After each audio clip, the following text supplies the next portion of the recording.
గ్రామీణ ప్రాంతాలలో జరిగిన గ్రామ పంచాయతీ ఎన్నికలు 94 శాసనసభ నియోజకవర్గాల పరిధిలో ఈ ఎన్నికలు జరిగినాయి.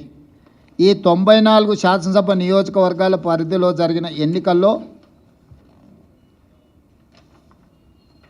కాంగ్రెస్ పార్టీ 87 శాసనసభ నియోజకవర్గాలలో మెజారిటీ సాధిస్తే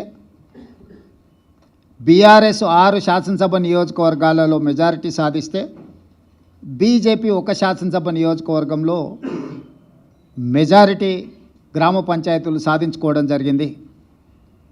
బీఆర్ఎస్ దుబ్బాక, హుజూరాబాద్, జన్గాం, సిద్దిపేట, సిరిసిల్ల, సిర్పూర్, కాగజ్ నగర్లో మెజారిటీ సాధిస్తే ముదోల్లో బీజేపీ అధిక గ్రామ పంచాయతీలను సాధించడం జరిగింది.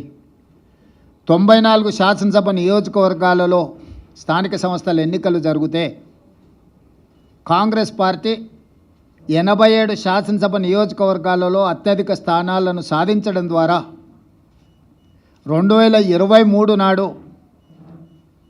మేము సిపిఐ కలిసి సాధించిన 65-66 శాసనసభ నియోజకవర్గాలతో పోలిస్తే ఇప్పుడు ఇంకొక 21 శాసనసభ నియోజకవర్గాలు అధికంగా గెలవడం జరిగింది.